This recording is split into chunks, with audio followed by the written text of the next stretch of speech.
Bonjour à tous. Nicolas Guérin donc de Digital Yacht m'a demandé de faire une petite présentation sur SailGrid aujourd'hui. Pourquoi la faire sur Zoom? Tout simplement parce que normalement, depuis quelques années, Nicolas nous invite à faire des présentations au salon nautique et en grand pavois. Et cette année, donc, on n'a pas pu le faire. Donc, on a remplacé ça par une petite présentation Zoom. Et Nicolas, toi, tu as fait un site spécifique, un stand virtuel, c'est ça? Exactement, sur le site digitalhaute.fr, on a lancé un salon virtuel qui présente tous nos produits, nouveautés, les offres spéciales, mais aussi la réponse à toutes les questions que vous nous posez pendant les salons. On a essayé de tout regrouper avec des possibilités de live chat ou de webinaires. Donc, comme il n'y a pas de salon cette année, on fait au mieux pour s'adapter et retrouvez-nous directement du coup sur le stand virtuel sur digitalyacht.fr. Parfait. Donc, aujourd'hui, je vais faire une présentation de l'application SailGrid WR. Et ensuite, je parlerai à chaque fois que je peux des produits Digital Yacht pour savoir comment on peut utiliser les produits Digital Yacht dans SailGrid WR.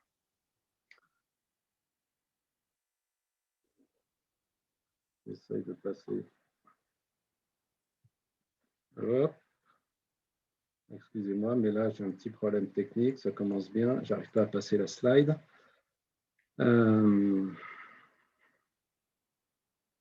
Voilà. OK. Donc, quelles sont les différentes fonctionnalités de SailGrid WR? Il faut savoir que l'idée de base de SailGrid WR, c'était de faire une application qui répondra à tous vos besoins que vous pouvez avoir en navigation. D'accord? Donc, c'est d'abord avant la navigation, donc c'est la météo, les marées, les courants, les routages, donc pour préparer ces navigations. Vous avez à disposition des cartes marines. Et ensuite, quand vous êtes en navigation, vous pouvez interfacer l'application avec les données du bord, comme la vitesse du vent, la vitesse du bateau. Donc, c'est ce qu'on appelle les données NMEA. Et aussi avec l'AIS. Donc, l'AIS, c'est les informations émises par les autres bateaux via ce qu'on appelle l'AIS, donc Automatic Identification System. Donc, en fait, ce sont les fréquences de la VHF. Et enfin, je vous montrerai comment on peut analyser et partager, enfin, on pourra analyser et partager les navigations dans un nouveau service que l'on a développé avec Radar 4D et qui est aujourd'hui en bêta test. Alors, on va faire tout d'abord un tout petit tour de l'application. Et sur la gauche, vous avez… Alors, attendez, je vais essayer de mettre un… je vais essayer de mettre le mode où je peux vous montrer… Bon, j'y arrive pas, c'est pas grave. J'aurais préféré pouvoir vous montrer avec un petit laser là, ce qu'il y a sur la gauche. En gros, sur la gauche, vous avez quoi? Vous avez l'écran de SailGrid lorsqu'on est en navigation. Il y a d'abord le gros trait bleu, c'est un routage qui a été fait avec le point rouge, le petit bateau qui doit à l'heure à 15 heures. Okay. Sur la partie gauche, vous avez toutes les données du routage et les données du fichier grid en même temps. Sur la droite, vous avez les données de navigation, comme l'heure, la position, la speed overground, le course overground, donc la vitesse fond, la route fond, et ensuite les données vers un waypoint. Ensuite, vous avez donc le bateau, la position actuelle du bateau, donc en vert, avec derrière, vous avez des petits chevrons, ce sont des traces AIS. Et sur la gauche, vous avez un bateau qui s'appelle Vega. Et donc là, ce sont les données AIS de ce bateau-là. Okay. Donc, tout d'abord, on va parler donc, de la partie avant la navigation. Donc, météo. Qu'est-ce que c'est que la météo? C'est d'abord des fichiers de prévision qu'on appelle des fichiers GRIB. Alors, l'idée dans l'application, c'est que s'il existe des fichiers disponibles gratuitement ou à des prix raisonnables, vous pourrez y accéder dans SailGrid. Okay. Ça veut dire les données du modèle GFS donc, qui viennent de la NOAA, donc les Américains.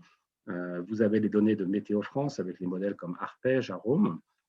Mais par exemple, vous n'avez pas les données du modèle européen qu'on appelle ECMWF parce qu'il est tout simplement inaccessible à des prix, enfin, il est à des prix exorbitants. Okay. Donc, ce qu'il faut retenir, c'est que vous avez des fichiers GRIB, donc principalement des fichiers de vent, mais aussi avec des fichiers de courant. Les fichiers de courant, ils viennent de Mercator. Okay. Le deuxième élément pour la météo, ce sont des cartes isobariques. Donc, vous les voyez sur la gauche en noir sur l'écran.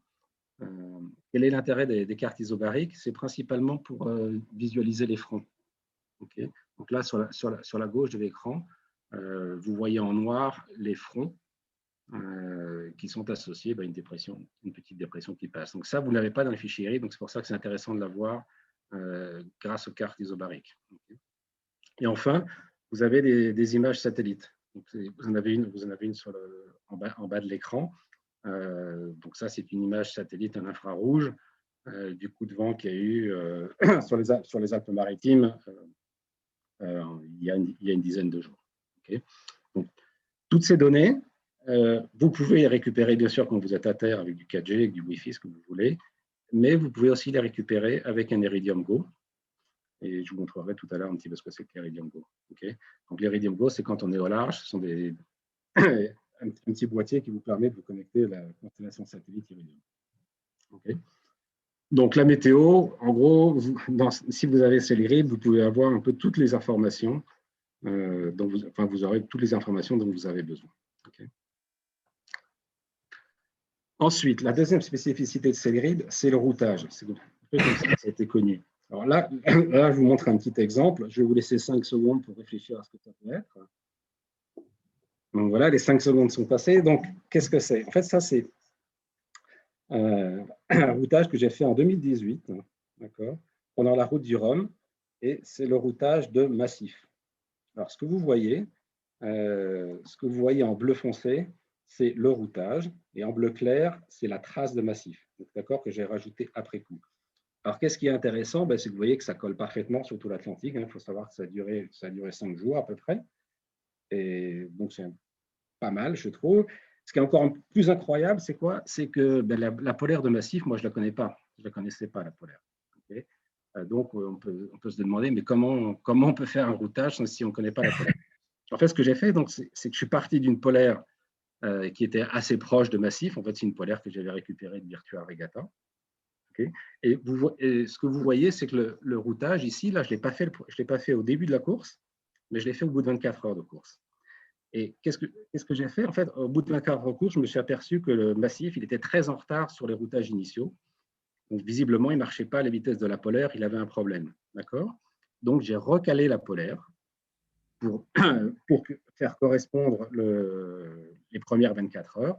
Et ensuite, j'ai utilisé cette polaire que j'avais modifiée, que j'avais recalée, pour faire un routage. D'accord? Et donc, vous voyez que ça colle maintenant parfaitement, puisque le routage donnait une arrivée à 13h40 le 11 novembre, à la tête à l'anglais, donc au nord de la Guadeloupe, et Massif est arrivé à 17h30. Okay. Donc, ce qu'il faut retenir, c'est là, dans Celerid, vous pouvez faire du routage. Vous avez énormément de différentes options pour le routage, autant, voire plus que les meilleurs logiciels qui existent aujourd'hui, qui sont infiniment plus chers que Celerid. Et la réponse, la question la plus courante que je reçois, c'est je ne peux pas faire de routage parce que je n'ai pas la polaire de mon bateau. Et bien, la réponse est non, travaillez un petit peu, prenez la polaire d'un bateau qui ressemble et recalez votre polaire après quelques navigations. Vous verrez, ça donne d'excellents résultats. OK. Si vous avez des questions, surtout, n'hésitez pas, mettez-les dans le chat ou dans le Q&A. OK. Et Nicolas, dis-moi s'il y a des questions, parce que je ne suis pas sûr. Il n'y a pas pour l'instant. Okay. Donc, voilà pour le routage. Ensuite, les cartes marines. Alors, les cartes marines, vous avez plusieurs options dans l'application. La première chose que j'avais fait, c'est que j'avais travaillé avec le CHOM et UKHO pour proposer les cartes marines raster. C'est celles que vous voyez à gauche. D'accord. Donc, aujourd'hui, vous pouvez les acheter directement en achat intégré dans l'application.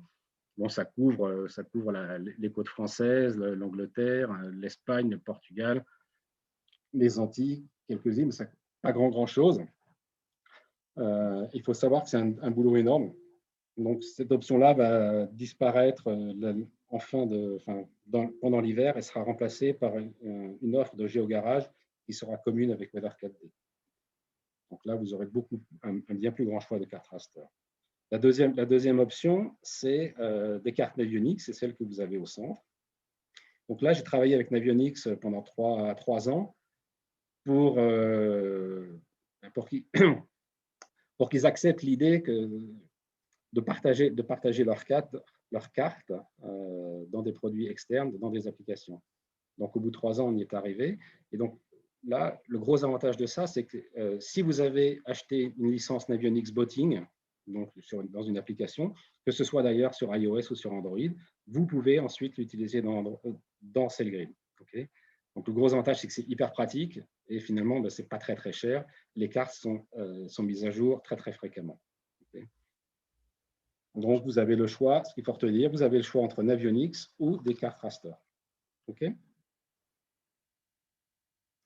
Ensuite, les données NMEA. Alors, qu'est-ce que c'est que les données NMEA? Ce sont les données émises par les instruments du bord et que l'on peut récupérer dans Cellgrid. Donc, vous avez vous avez du NMEA 2000 ou du NMEA 0183. Cellgrid est compatible avec les données NMEA 0183. Donc, là, ce que vous voyez sur la gauche de l'écran, vous avez le SOG, donc SOG code, donc ça vient du GPS. Ensuite, vous avez Speed Through Water, STW, donc ça c'est le lock. True Wind Speed, donc c'est l'ANEMO. Et True Wind Direction, c'est l'ANEMO. Okay, l'ANEMO, comme c'est du True Wind Direction, c'est l'ANEMO qui donne le vent apparent. Et ensuite, on fait des calculs dans Cellgrid pour calculer une True Wind Direction. OK. Sur le petit graphe que vous voyez, alors là c'est pour montrer qu'on peut non seulement avoir les données en temps réel et à un instant T dans l'application, mais on peut aussi avoir des graphes et on peut faire des calculs, on peut faire des moyennes. Donc là, ce que je vous montre, c'est le paramètre qui s'appelle STW E2F, donc c'est Speed Through Water Efficiency, c'est le rendement par rapport à la polaire. Okay. Vous avez tout en haut donc le rendement instantané, donc c'est 96%.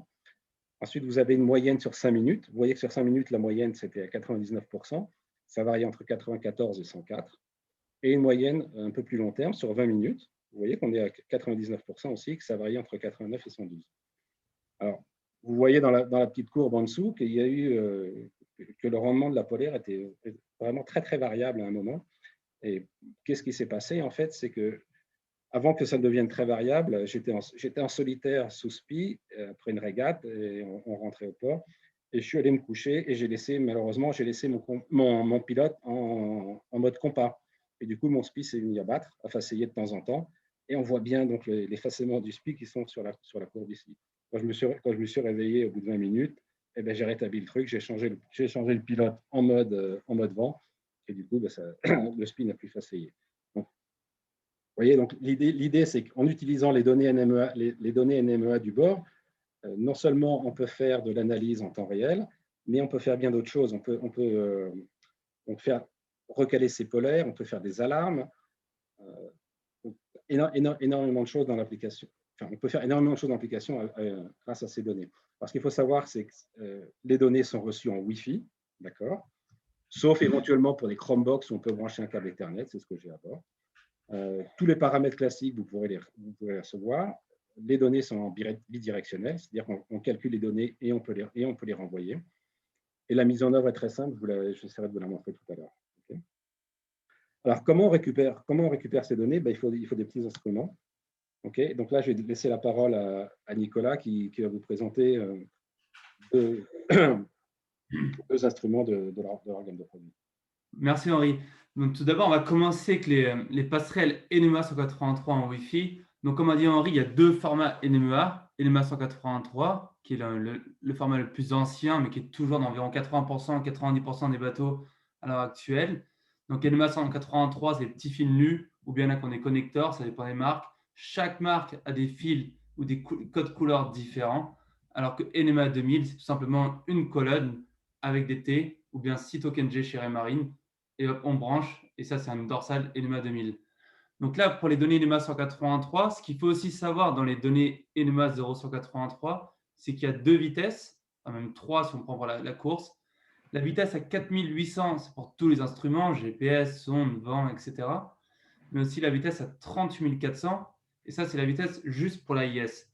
Et c'est pour ça que quand vous regardez dans les catalogues et autres, vous voyez des serveurs NMEA Wi-Fi avec ce qu'on appelle des multiplexeurs. Donc, quand on dit des multiplexeurs NMEA, c'est-à-dire qu'on peut prendre différentes vitesses de données NMEA, les mettre ensemble, les combiner, et après les rediffuser soit en sortie NMEA ou bien en Wi-Fi. Donc, en NMEA 183, on a deux produits, le WN10 et le WLN30. Si vous avez seulement un appareil en 183, pas d'AIS ou bien juste des équipements et que vous voulez diffuser les données sur cette grille, le WN10, c'est très bien. Donc, lui, il fonctionnera soit 4800 baud, qui est la vitesse des instruments, ou soit 30400, qui est la vitesse de l'AIS. Bien, par contre, si vous avez un système plus complexe avec de l'AIS, de l'instrumentation, etc., dans ce cas-là, il vous faut le WLN30 et lui, il a donc plusieurs entrées et sorties. Et chaque entrée est configurable pour la vitesse des instruments ou pour l'AIS. Ce qu'il faut savoir pour ces appareils-là aussi, c'est qu'ils créent un serveur Wi-Fi sécurisé à bord, donc avec mot de passe. Donc, c'est-à-dire que c'est un réseau Wi-Fi qui est très stable. Alors, pas de souci de perte de Wi-Fi à bord. Mais aussi, si vous avez déjà un routeur Wi-Fi à bord, on peut aussi le fusionner avec un Wi-Fi existant, mais ça, on reviendra dessus après. Donc ça, c'est pour tous les serveurs NMEA Wi-Fi en 0.183. Avant de passer à la prochaine partie, Henri, on a reçu une question. Et Ouais. la partie voulait savoir si les cartes, si l'abonnement d'Avionics n'est plus à jour sur le botting, est-ce qu'on peut toujours utiliser les cartes sur celle-là? Alors, la réponse est oui, mais bon, on ne pourra plus mettre à jour les cartes. C'est vraiment quelque chose que je ne recommande pas. C'est pas très cher. Enfin, c'est l'abonnement annuel pour l'Europe, si je me souviens bien, c'est 30 ou 35 euros. Ça vaut vraiment le coup, quoi. Donc, moi, je ne recommande pas du tout de prendre une fois son abonnement en Avionics Botting et ensuite d'arrêter. Et ensuite, on aura des cartes qui ne seront plus à jour. Super. OK, donc on passe à la suite. Donc, l'AIS. Alors, l'AIS, donc, comme je disais tout à l'heure, donc ça veut dire Automatic Identification System. Donc, si vous avez un émetteur, vous pouvez avoir à bord un émetteur AIS ou un récepteur AIS ou un émetteur qui fait aussi récepteur. Enfin, ceux qui font émetteur font aussi récepteur. Hein. Et donc, vous envoyez des données de votre bateau, des données instantanées de votre bateau que vous diffusez dans la bande VHF et qui ensuite peuvent être reçues à bord. Donc, dans Cellgrib, si vous avez un récepteur AIS, vous pouvez récupérer ces données et elles sont traitées dans l'application. Donc là, ce que vous voyez par exemple à gauche, donc ça c'était lors d'une course dans le golfe de Gascogne. Vous avez donc le bateau, donc mon bateau qui est en vert. Vous avez derrière des petits chevrons verts, donc c'était les petits camarades qui étaient, à ce moment-là étaient encore derrière. On voit que ce sont des AIS de classe B, donc ce sont des petits bateaux, parce qu'on les voit ici avec des chevrons. Et devant vous, il y a un bateau qui s'appelle Vega, que l'on va croiser. Et donc, l'application calcule ce que l'on appelle le CPA, donc Closest Point of Approach, et le Time to CPA, donc time to CPA, le temps vers le CPA, enfin le temps jusqu'au CPA. Donc là, on voit que le CPA, ça sera 6 nautiques dans 9 minutes, donc il n'y a absolument aucun danger. Ensuite, si on regarde maintenant sur la droite, donc là, c'est une vue du Solent. Une vue du Solent, et là, vous voyez qu'il y a un petit bateau qui est rouge, le bateau qui s'appelle Treasure. Et lui, on s'aperçoit que le CPA, c'est 0,6 nautique dans 7 minutes, qu'il va croiser derrière nous et qu'il est rouge. Il est rouge pourquoi? Parce qu'il y a un danger et donc il y a une alarme. Si vous avez choisi le paramètre faire des alarmes en cas de danger, là, ça va sonner et le bateau devient rouge. Okay. Donc, ce qu'il faut savoir, c'est que dans l'application, vous pouvez recevoir donc, les AIS soit en local, soit par Internet. Okay. Par Internet, on utilise un système qui s'appelle AIS Hub, où il y a des stations qui sont à terre et qui retransmettent en temps réel tout le flux de données AIS qu'elles reçoivent. Okay. Alors, dans Cellgrib et dans Weather4D, ce que vous pouvez faire aussi, et je vous encourage vivement à le faire, c'est partager votre flux. C'est-à-dire que si vous êtes en mer et que vous utilisez Cellgrib ou Weather4D, vous êtes connecté en même temps à Internet, vous recevez des données AIS et vous les repartagez sur Internet. Et à ce moment-là, donc vous partagez toutes vos données avec le monde entier. Okay. Et non seulement vous pouvez partager vos données AIS, mais aussi vous pouvez partager vos données du bord, par exemple le True Wind Speed, donc le vent à l'instant T, là où vous êtes, vous pouvez le partager avec les autres utilisateurs de SegGrid et de WeatherCatD. Okay. Je regarde s'il y a d'autres questions. Toujours pas de questions, donc on va continuer. Donc là, je redonne la parole à Nicolas qui va vous dire quels instruments utiliser pour récupérer les cibles AIS et éventuellement pour pouvoir publier. Donc, merci Henri. Donc, du coup, quand je reviens à l'AIS, par rapport à ce que tu as dit, il ne faut pas oublier que pour recevoir les cibles AIS par Internet, il faut avoir une bonne connexion Internet. Alors que si vous voulez recevoir les cibles AIS en local, il faut donc ce qu'on appelle un transpondeur ou bien un récepteur uniquement. Un transpondeur, c'est émission-réception. Et il y a 3 classes, et je vais revenir dessus après. Mais en tout cas, pour un transpondeur AIS, ce qu'il faut pour transmettre les données en temps réel sur la piste SegGrid, il faut un AIS et un Wi-Fi intégré. Donc, nous, on a un nouveau modèle qui s'appelle l'IASTX. C'est le transport AIS le plus abordable avec un réseau Wi-Fi intégré. Et c'est un classe B. Donc, classe B, c'est pour la plaisance, ce qui veut dire qu'on transmet une position toutes les 30 secondes. Alors qu'un classe A, qui est pour les bateaux commerciaux, de pêche, ferry et autres, ça va transmettre toutes les 2 secondes.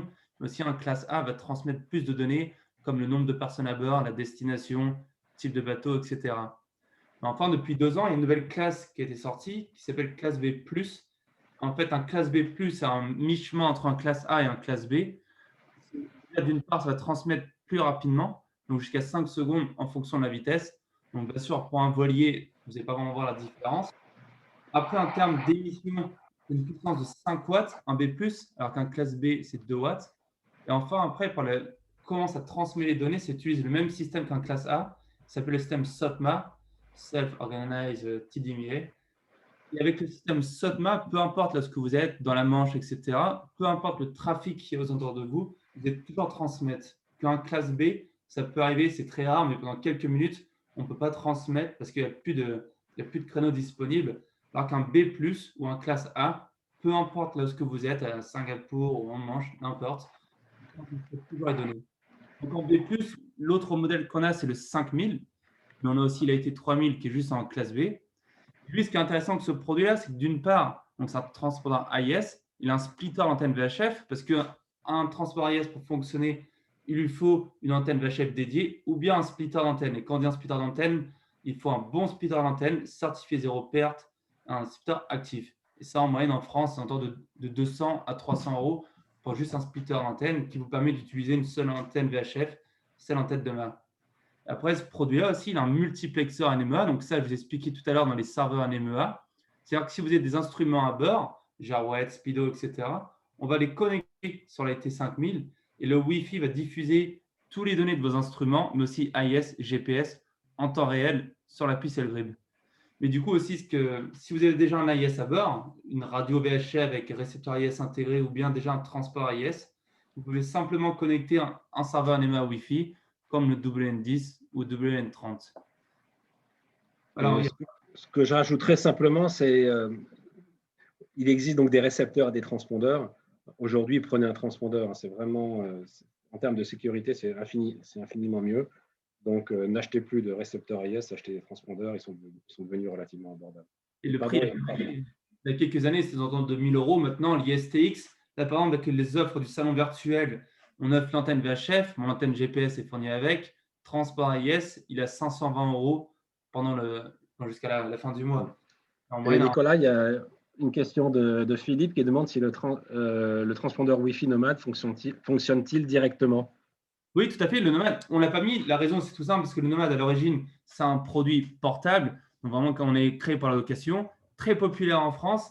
C'est une très bonne nouvelle. C'est un super produit, le Nomad, et il fonctionne pareil que les STX ou l'AT5000. Il va créer son point Wi-Fi à bord et vous pourrez vous connecter dessus et diffuser les cibles AIS et la position GPS sur l'appli. Après, le Nomad, comme les STX, ils n'ont pas l'interface NMEA, ce qui veut dire qu'on ne peut pas connecter vos autres instruments dessus et les diffuser en Wi-Fi.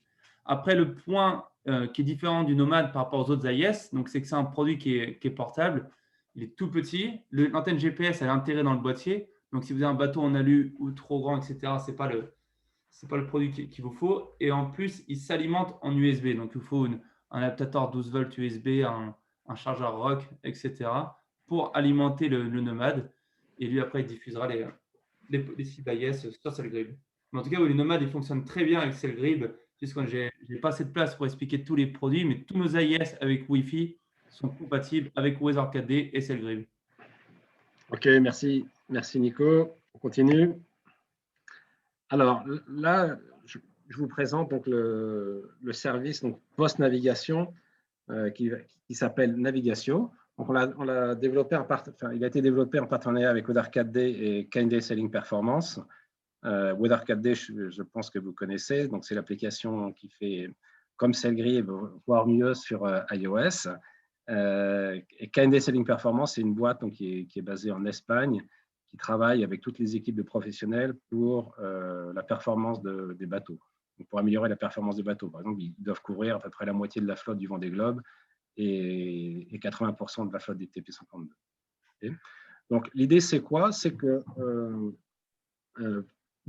quand vous utilisez Cellgrib ou WeatherCAD, vous enregistrez vos navigations et elles sont rediffusées, si vous êtes connecté à Internet, en quasi temps réel sur un serveur et vous avez accès à votre trace directement sur un site Internet. Okay. Donc aujourd'hui, le service il est en bêta test. Je vais essayer de vous le montrer très rapidement. Et il est là. Je passe ici.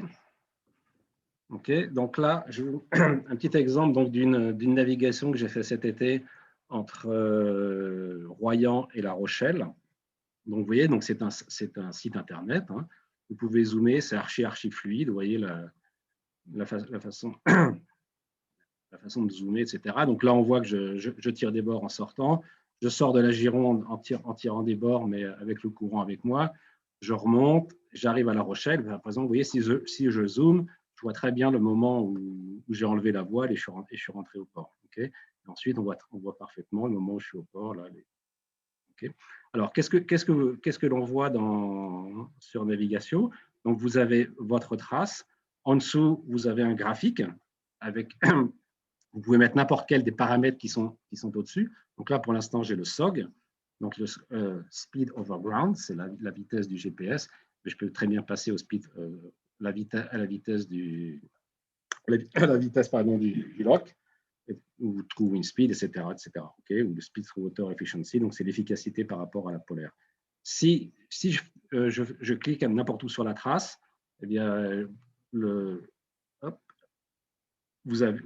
ça indique sur la trace l'endroit où est le bateau. Okay. Ce que vous avez aussi, donc là, vous avez des photos. Okay, donc vous pouvez prendre une photo avec votre appareil et vous l'envoyer directement depuis Cellgrib dans Navigation, ou vous pouvez la charger après coup dans Navigation. Okay. Vous aurez aussi un journal de bord. Okay. Donc, là, je peux, par exemple, ici, j'ai mis la voile ici, donc j'indique que je suis sailing. Okay. Si je veux rajouter un événement, par exemple ici, je peux, soit dans l'application, donc soit dans WeatherCAD ou dans Cellgrib, je peux le rajouter, soit je peux rajouter ici un boat status, donc je mets un motor sailing, paf. Okay. Et donc, ça sera aussi simple que ça dans l'application. En 2 clics, vous pourrez mettre des événements et vous pourrez rajouter, vous voyez, d'autres types d'événements, des commentaires, des observations. Savoir quelle voile vous avez, si vous avez un événement technique, un problème technique, ou bien si vous êtes en course, ce qu'on appelle un racing. Okay. Alors, sur la gauche, ce que vous voyez aussi, donc là, il y a plusieurs bateaux. Donc là, CDC3, c'est mon bateau. Il y en a d'autres, donc CDC4, Isonic, Team 42. Donc, je peux voir mon bateau, mais je peux aussi voir les bateaux de mes copains qui partagent leur navigation avec moi. D'accord. Et ensuite, pour chaque bateau, vous pouvez mettre différents types d'activités. Donc là, par exemple, j'ai régate, entraînement, test, etc. Et ensuite, dans les régates, donc par exemple, là, c'est celle que j'ai faite entre Royan et La Rochelle. Mais par exemple, je ne sais pas, je suis allé faire un petit tour à Cordoran, mais voilà, vous avez le petit tour à Cordoran, etc. Okay. Alors, maintenant, tac. Ce que je voulais vous montrer, c'est… Alors, attendez. Oui, pardon. Donc là, je vais changer de bateau. D'accord? Attendez, non, alors, bon, ça marche. Alors, je ne sais plus ce que j'ai fait. Je voulais vous montrer une navigation en temps réel, mais visiblement, je ne sais plus où je l'ai mise. Peut-être entraînement, test. Ouais, c'est celle-là, mais ouais. Mais ça s'est arrêté parce que j'ai oublié de faire quelque chose pendant la présentation. Alors, ça va revenir. Donc là, ce qu'il faut savoir, c'est que cette navigation, là, je suis en train de la faire sur ma tablette. Et tout à l'heure, je vous montrerai sur la tablette la navigation. Et vous voyez que donc à 18h12, donc là, c'est le dernier fichier qui a été transmis, c'était à 18h12. Mais si je parle, voilà, à 18h30, vous voyez que ça vient de se mettre à jour. En fait, là, c'est je me suis payé l'île. C'est parce que je fais une simulation. Et vous voyez que sur la gauche, ici, vous avez un petit point rouge qui vous indique que c'est du temps réel. Ça. Et donc là, toutes les minutes, la trace du bateau va être envoyée. Donc, vous voyez, là, mon petit simulateur, il s'est arrêté pendant que je faisais la présentation. Et là, il vient de reprendre. Okay. Donc, si vous avez des questions sur navigation, n'hésitez pas à les poser. Et je vais passer à la suite de la présentation. OK. Alors, oui, la suite de la présentation, c'est quoi? On a une des difficultés que l'on rencontre avec les appareils Android, c'est de pouvoir être en même temps, recevoir en même temps les données du bord et être en même temps sur Internet. Souvent, quand vous mettez en Wi-Fi, le Wi-Fi est privilégié, mais le Wi-Fi du bord, il n'a pas l'accès à Internet et du coup, vous perdez votre accès à Internet. Okay. Donc, en fait, il existe des solutions pour remédier à cela et je passe la parole à Nicolas. Ouais, merci. Donc, du coup, une des solutions qu'il y a, c'est déjà d'avoir à bord un routeur 4G. Bon, mais ça, on a plusieurs sur le marché. Nous, on a le 4G Connect qui existe en deux versions, la standard avec 2 antennes internes ou la Pro avec 2 antennes externes de 48 cm. Avec les 2 antennes externes, grosso modo, on fait du 20 000 à 20 000 d'écho, une bonne connexion Internet à bord dans votre bateau. Avec la 4G, vous mettez n'importe quelle carte aussi, mais SFR, Bouygues ou une carte espagnole dans les Antilles, peu importe. Et après, ça crée un réseau Wi-Fi à bord sécurisé. Et si vous voulez, ça devient comme une box, une live box que vous avez chez vous. Jusqu'à 20 000 d'écho, vous avez une bonne connexion Internet, autant pour télécharger les fichiers gris, vous pouvez faire du divertissement, faire vos emails pour le travail, etc. Peu importe. Et comment on fait du coup que le système pour récupérer aussi les données de navigation? On a deux moyens. Donc, d'une part, LiveCommunicate. Donc, ça, c'est une interface qu'on a sortie il y a déjà 2 ou 3 ans de ça, qui a plusieurs entrées sorties Enema 183, l'ancien standard, aussi Enema 2000. Donc, Enema 2000, c'est il n'y a presque aucune application logicielle qui peut lire les données Enema 2000 brutes. Donc, ce qu'on fait à l'intérieur, c'est qu'on convertit les données Enema 2000 en 0183. Après, les données 183 sont rediffusées. Et aussi SignalK. Bon, ça, SignalK, c'est un système HTML open source pour les développeurs et autres de logiciels. Et du coup, là, avec Communicate, ça ressort les données en Ethernet. Et l'Ethernet, donc un câble basique Ethernet qu'on connecte au 4G Connect. Ce qui veut dire qu'à travers le même routeur Wi-Fi, donc jusqu'à 20 000 d'écoute, on a une bonne connectivité à Internet grâce à la carte SIM interne du boîtier. Mais aussi, peu importe où ce que vous êtes, au milieu de la mer ou autre, toutes les données de navigation NMEA seront diffusées à travers le routeur Wi-Fi du 4G Connect. Donc, au lieu de faire un changement de routeur pour avoir un NMEA Wi-Fi ou bien un booster 4G que vous êtes déjà à bord, là, à travers le même réseau Wi-Fi, vous aurez toutes les données de navigation plus la connectivité Internet. Alors, la seule difficulté avec ça, pour ceux qui font de la course comme moi, c'est le positionnement des antennes. Parce que si vous laissez le 4G Connect avec ces petites antennes à l'intérieur du bateau, votre réception ne sera pas terrible, hein, ce sera quelques nautiques. Et si vous pouvez mettre les antennes, donc les antennes externes, mais le câble est énorme, il y a un rayon de courbure qui est assez grand. C'est pas évident, quoi. Ce qu'il faut, c'est pour ça que le Connect, c'est de rester. Il existe en 3 longueurs de câble, 7, 10 ou 20 mètres. Et ce qui est le mieux, c'est de rester en 7 mètres. En 7 mètres, une câble coax très fin qui fait 7 mm, donc facile à tirer et facile à courber. Mais au-dessus de 7 mètres, comme pour les iridium, tout ce qui touche aux données Internet, plus il y a de l'espace, plus il y a de la perte. Donc au-dessus de 7 mètres, on utilise des câbles LMR 400 qui sont des gros câbles coax durs à tirer. Et le plus loin qu'on peut aller, c'est 20 mètres. Donc le mieux, vraiment, c'est 7 mètres sur un portique. À l'arrière, c'est très bien. C'est là qu'on recommande toujours pour l'installation des antennes sur le portique à l'arrière. c'est le mieux. Les antennes, il y en a deux, on peut mettre une de chaque côté. C'est très bien comme ça. Voilà. Moi, je vais faire des essais avec une antenne, des essais avec une antenne PUC que je mettrai à plafond, et je vous tiendrai au courant du résultat des essais dans le groupe des utilisateurs de l'application. Alors, l'autre solution, Nicolas. Ouais, donc après, du coup, donc lui, comme je l'ai expliqué, l'iCommunicate, qui est un produit vraiment qui était fait au départ pour les développeurs, que le signal K, si ça vous intéresse, allez voir un peu qu'est-ce que le signal K avec une interface web et autres, etc. Et lui, du coup, il ressort les données en Ethernet, donc il faut faire un branchement filaire sur le réseau 4G Connect. Or, maintenant, avec nos serveurs NMA Wi-Fi, il y a à travers, quand on configure nos serveurs NMA Wi-Fi, ils se configurent très facilement en quelques minutes, on peut se rejoindre à un réseau Wi-Fi existant. Donc, ça évite de tirer des câbles à bord. On connecte les serveurs NMA Wi-Fi sur vos équipements à bord. Il crée le point Wi-Fi dans la configuration du serveur. On clique sur fusionner. Et là, vous choisissez le réseau du 4G Connect. On rentre le mot de passe.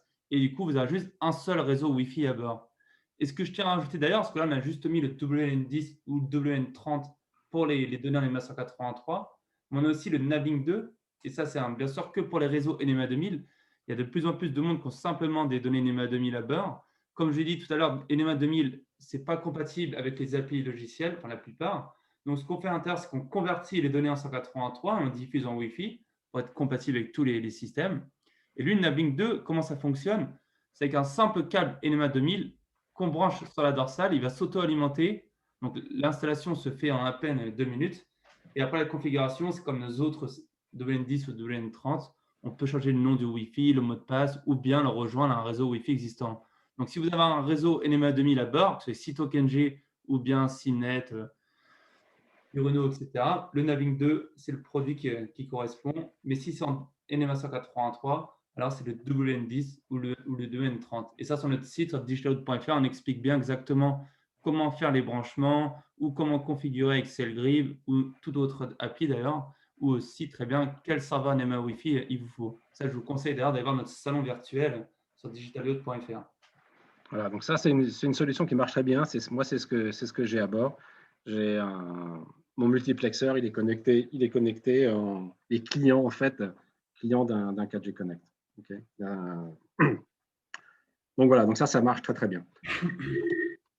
Alors, ensuite, quel matériel utiliser? Alors, moi, vraiment, il y a plusieurs solutions. Ce que je recommande aujourd'hui, c'est une tablette, la Samsung Galaxy Tab Active 3. Elle est sortie il n'y a même pas une semaine. Donc, je ne pense pas qu'on puisse encore l'acheter, mais vous pourrez l'acheter d'ici 15 jours. L'énorme avantage, c'est qu'elle est étanche, elle est robuste, elle a une bonne luminosité. Okay. Et 8 pouces, à mon sens, c'est suffisant. Okay. En plus, comme vous pouvez voir, il y a un petit stylet, vous pouvez écrire, vous pouvez faire des copies d'écran très facilement, écrire sur l'écran, quand vous préparez vos navigations, c'est vraiment super. Sinon, n'importe quelle autre tablette, à partir du moment où c'est Android 5, et c'est de bonne qualité, n'achetez pas une tablette chinoise chez Carrefour à 70 balles, ça ne marchera pas bien. Okay. Pareil pour les téléphones, n'importe quel téléphone, ce qui compte, c'est prenez des appareils récents, ça marche. L'autre chose que l'on peut utiliser, c'est ce qu'on appelle des Chromebooks ou des Chromebox. Alors, je vais vous montrer ce que c'est qu'un Chromebook. En fait, un Chromebook, c'est un petit ordinateur qui tourne sous ce qu'on appelle Chrome OS. Chrome OS, c'est un operating system qui a été développé par Google.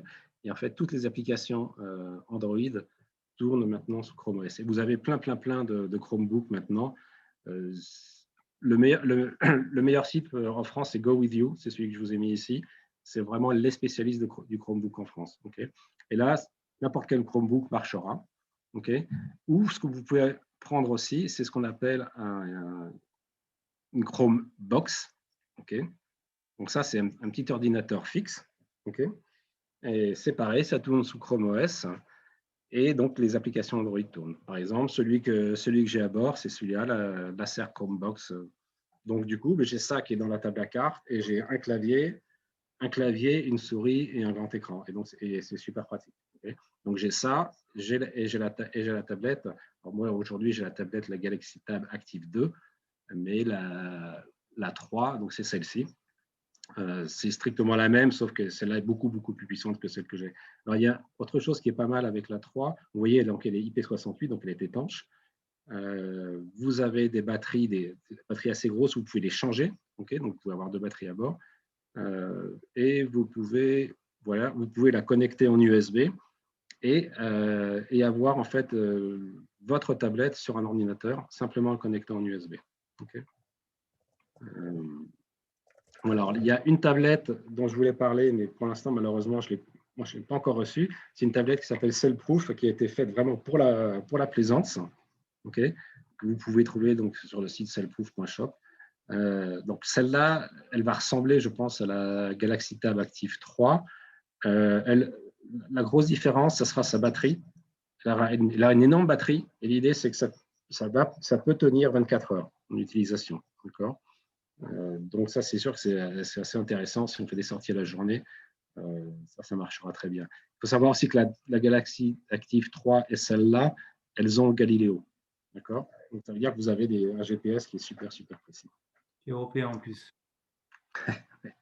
OK. Et si vous voulez faire tourner aussi Cellgrip, vous pouvez le faire tourner sur un PC avec un émulateur Android. Celui que je recommande, c'est BlueStack, ça marche. OK. Ensuite, le dernier point que je voulais aborder, c'est que se passe-t-il quand vous êtes au large? Ben là, il n'y a plus de 4G, il n'y a plus rien. Mais vous avez quand même l'Iridium Go. Alors, l'Iridium Go, pour ceux qui ne connaissent pas, c'est un petit point d'accès Wi-Fi et voix. Et ça crée un réseau Wi-Fi à bord et ça se connecte au satellite. Et ensuite, vous pouvez utiliser votre téléphone portable avec une application Iridium. Et donc, vous pouvez parler, vous pouvez appeler les gens, vous aurez tous vos contacts. C'est super pratique.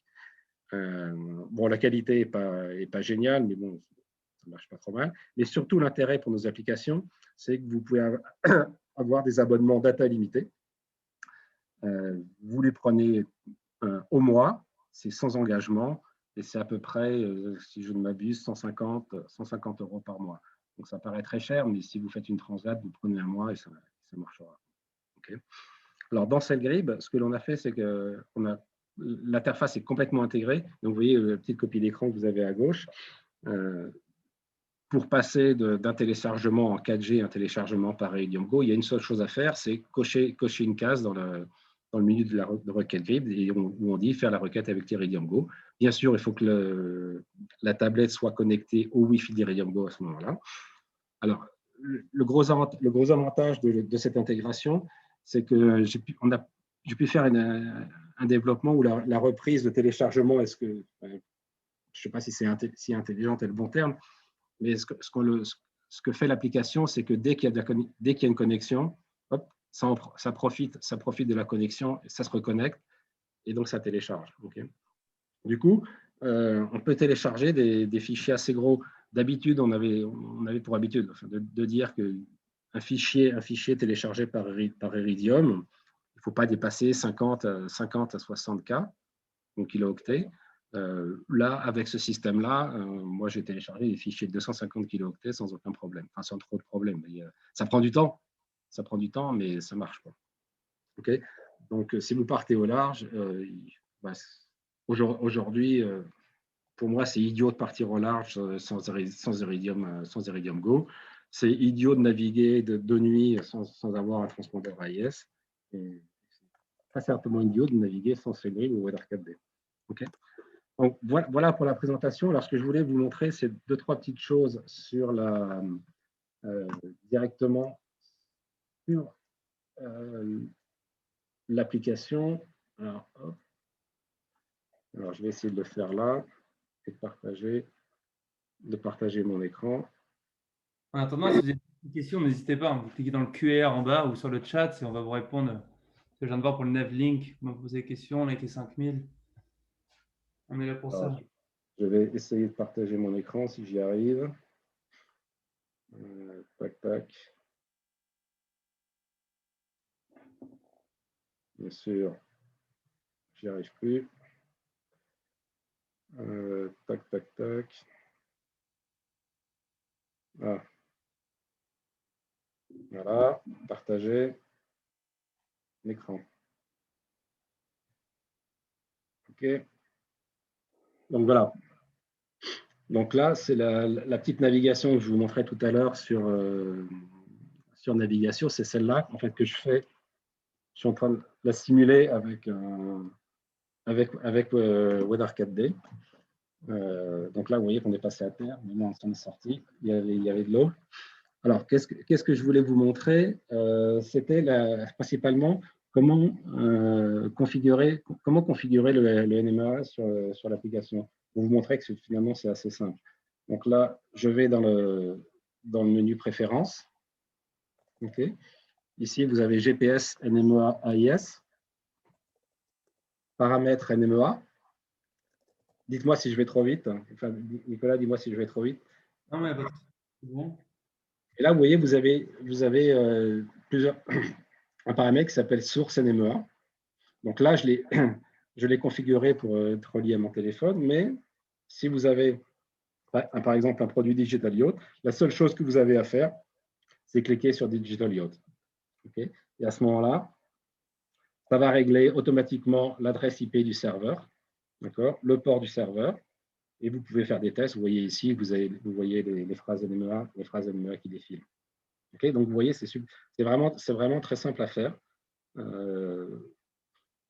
Et ensuite, là, ce que vous pouvez choisir, j'y arriverai, c'est la source du GPS. Vous voyez ici, vous pouvez choisir soit le GPS interne. Si vous avez une tablette, ça marche très bien. L'avantage de choisir le GPS du Wi-Fi NMEA, c'est que du coup, vous pouvez couper le GPS sur la tablette ou sur le téléphone et ça consommera beaucoup moins. Okay. Voilà, donc ça, c'est juste pour vous montrer la configuration, pour vous dire, vous voyez, c'est très, très simple. Et donc là, vous avez ensuite sur la droite, vous avez le panneau de navigation standard. Okay. Et là, vous voyez, je suis passé en cliquant sur le petit bateau au panneau de navigation avec les données NMEA. Okay. Et vous pouvez choisir ce que vous voulez. Vous voyez, là, je viens de cliquer sur COG. Et là, j'ai tous mes paramètres NMEA que je peux choisir. Okay. Alors, bien sûr, il y avait une question tout à l'heure. Est-ce que vous avez une liste de tous les acronymes? Par exemple, qu'est-ce que veut dire VMG underscore TGT underscore ANG? C'est l'angle de VMG cible. Le VMG, c'est le Velocity Make Move. C'est la projection dans le lit du vent, la projection de la vitesse dans le lit du vent. Voilà. Donc là, vous voyez, je rechoisis mon code, par exemple. Voilà. Mais ça, sur Internet, des acronymes, on trouve le… Oui, je suis désolé, il y a beaucoup d'acronymes, mais il faut savoir que c'est que les acronymes anglais. Alors, STW, c'est la même chose que BSP, Boat Speed. Okay. Vous voyez, là, j'ai une Boat Speed qui parie de 8.1 à 10.2, je ne sais pas trop pourquoi, mais bon. OK.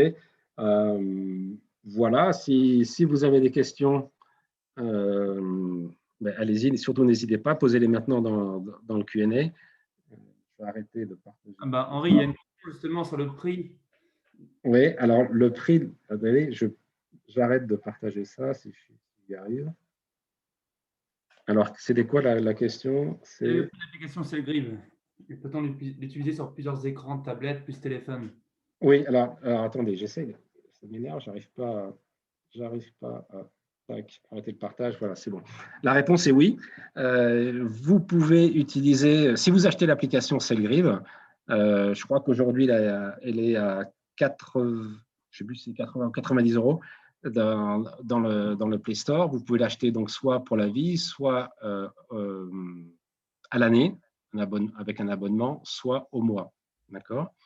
Une fois que vous l'avez acheté ou que vous vous êtes abonné, vous pouvez l'utiliser sur autant d'appareils que vous voulez, à condition que ces appareils soient enregistrés sur le Play Store avec la même adresse Gmail. Okay. Donc, par exemple, à bord, vous pouvez très bien l'avoir sur un téléphone, une tablette et un Chromebook. Okay. Typiquement, moi, c'est ce que je fais. D'ailleurs, ce n'est pas un téléphone, j'ai 3 ou 4 téléphones quand je suis à bord pour avoir du backup, en fait. Okay. Si vous avez d'autres questions, s'il n'y a pas d'autres questions, on va arrêter là. Donc, je vous remercie d'avoir suivi cette petite formation. Alors, je vous encourage à aller sur le site de Digital Yacht. On a prévu d'autres formations, mais qu'on fera à ce moment-là en mode Zoom, en mode Zoom, où vous aurez la parole sur des sujets bien précis.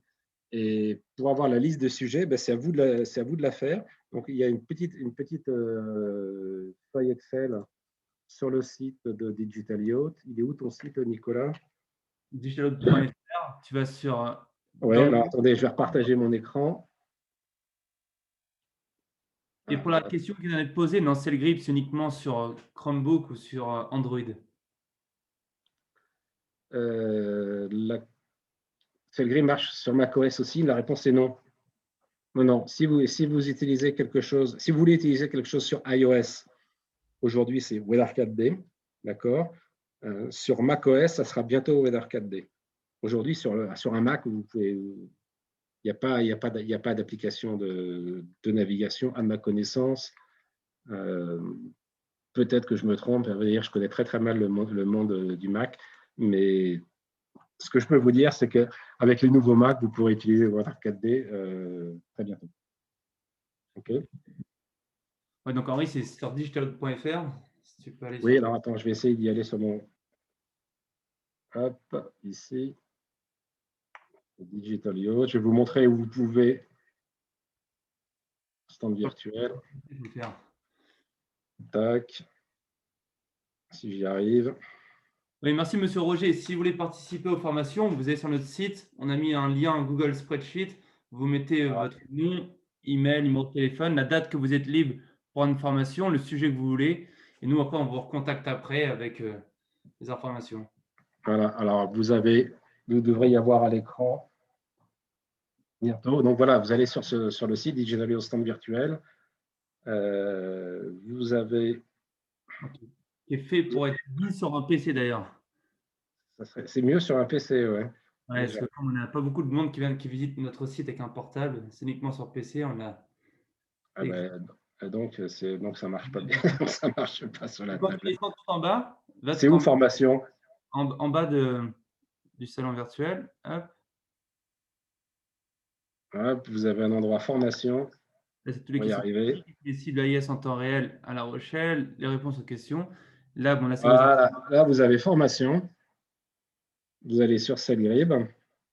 Et ici, vous avez semaine du 26 au 11. Veuillez cliquer ici pour faire d'autres formations. Et là, vous avez une Google Sheet qui devrait s'ouvrir.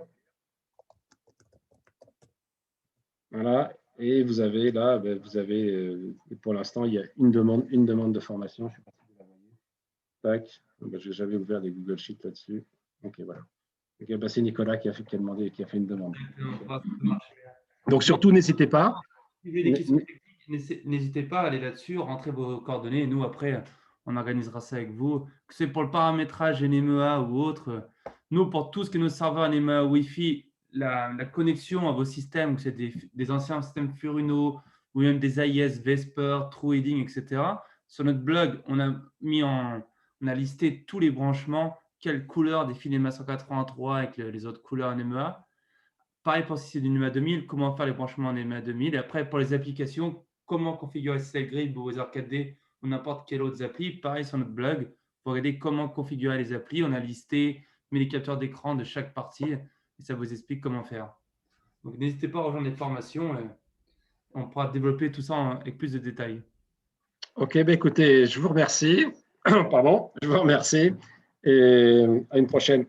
Merci, bye bye. À bientôt, au revoir.